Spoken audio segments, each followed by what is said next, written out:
dear. Principles of freedom, liberty, and self-determination. And I do believe that all of those principles are at stake when we look at the leaked draft opinion about what this decision may end up being. From these principles, most notably, come the constitutional right to privacy, the right of an individual to make decisions about their life, about their family, about their body, without government interference. And so there's a lot at stake in the outcome of this decision.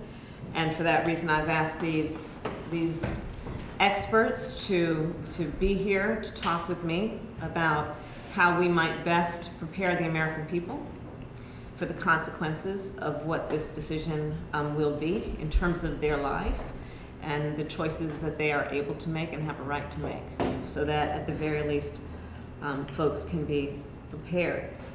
But I do believe that we should prepare for the right to privacy to be attacked and under attack with this decision. And that will have a number of implications. If Roe is overturned, I believe that states will then have the power to interfere in personal decisions. I do believe that there are 3 specific areas that we should be prepared to address. One is the issue of data privacy, and the potential that if Roe is overturned, that states that have criminalized abortion could subpoena a woman's personal data. And so I want to talk with these experts about their concern and the level of their concern about that very issue, including, for example, the vulnerability of women who are using menstrual tracking apps, those who use a search engine to find certain locations or certain help in terms of their reproductive health, and how vulnerable those searches will be to bad actors attempting to track their history, much less any government forces that may be interested in investigating that for whatever purpose. The issue of IVF, in vitro fertilization. I have a concern that if Roe is overturned, states with abortion bans could potentially restrict IVF if their definition of life begins at the point of fertilization. So I'd like to talk with these experts about their thoughts about that and whether the law is established or not, well established or not, in terms of the protection that individuals have if they are in the process of IVF. And then on the issue of contraception, if Roe is overturned, we believe that states with abortion bans from the moment of fertilization could potentially restrict specific types of contraception, in particular IUDs, and the so-called morning after pill. And so I'd like to talk with these experts about their thoughts in terms of the legal theories that would be at play if that were to take place. I do believe that overturning Roe could clear the way for challenges to other fundamental rights, including the right to use contraception and same-sex marriage.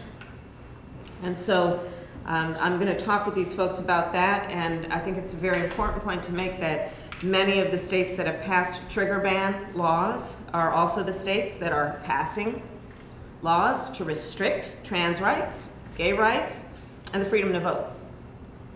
And when you look at a diagram of just a Venn diagram in that regard, it tells a real tale of the ideological perspective that some of these state legislatures have in terms of these various rights that folks have been given as part of what we believe are inherent rights under the principles and the ideals and the values that we hold dear. So I look forward to this conversation. In particular, again, it is focused on the right to privacy, to which all Americans should be entitled, and what we must do to be aware of what the court might be doing to attack those rights to privacy, and what we can do to educate and inform the American people of what is at stake with this decision coming down probably sometime this month. So with that, let's get started with our conversation, and I thank the press for being part of this part of it. Thank you. Cool. See you later. Time to go. Thank you. Thank you. It's time to go, y'all. Come on.